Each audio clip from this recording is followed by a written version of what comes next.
আসসালামু আলাইকুম ভাই আপন। আবু দাউদ শরীফের মধ্যে বর্ণিত আছে হযরতে আবু মুসা আশআরী রাদিয়াল্লাহু তাআলা আনহু রিওয়ায়াত করতা নবী করিম সাল্লাল্লাহু আলাইহি ওয়াসাল্লাম ইরশাদ ফরমাইছেন তিন ধরনের মানুষরে ইকরাম করা আল্লাহ তাবারক ওয়া তাআলারে তাজিম করার মধ্যে শামিল।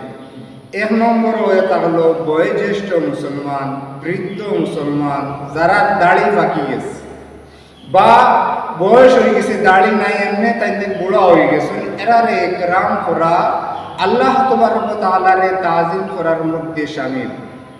দ্বিতীয় নম্বর হইছেন নবী করিম সাল্লাল্লাহু আলাইহি ওয়াসাল্লামে হাফিজে কুরআন, যে কোরআনে করিমরে মুখস্থ করি লাইছে, যে কোরআনে করিমরে কণ্ঠস্থ করি লাইছে, যে কোরআনে করিমরে ইয়াদ করি লাইছে, ই হাফিজ সাহেবরা ইকরাম করা আল্লাহ তাবারক ওয়া তাআলারে তাজিম করার মধ্যে শামিল।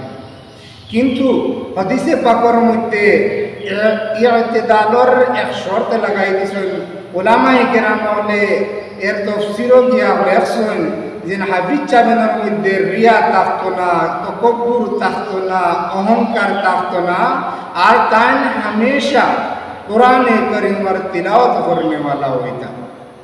मोहतरम दोस्तों और बुजुर्गों, तीन नंबर व्यक्तिर नाम नबी करीम सल्लल्लाहु अलैहि वसल्लम कइसन इंसाफ करने वाला हाकिम। जे हाकिमे इंसाफ करबो तारो इकराम करा गोया আল্লাহ তাবারক ওয়া তাআলারে তাজিম করার মধ্যে শামিল।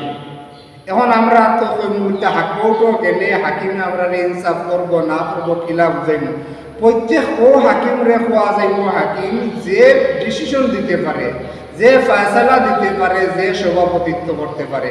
আমরা মসজিদের সভাপতি হইতে পারেন, স্কুলের সভাপতি হইতে পারেন, আরও বিভিন্ন কমিটির সভাপতি হইতে পারেন, বিভিন্ন মিটিংয়ের সভাপতি হইতে পারেন, বিভিন্ন বিচারের সভাপতি হইতে পারেন।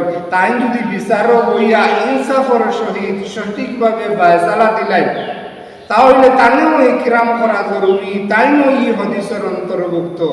মসজিদ বা স্কুলের সভাপতি সাহেব যদি সঠিকভাবে ইনসাফের সহিত ফয়সালা দিলাইছেন তাইও ই হাদিসের অন্তর্ভুক্ত, তানেও ইকরাম করা জরুরি।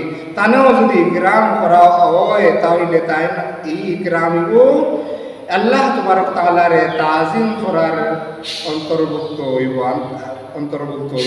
আল্লাহ তাবারক ওয়া তাআলা আমাদের বুঝার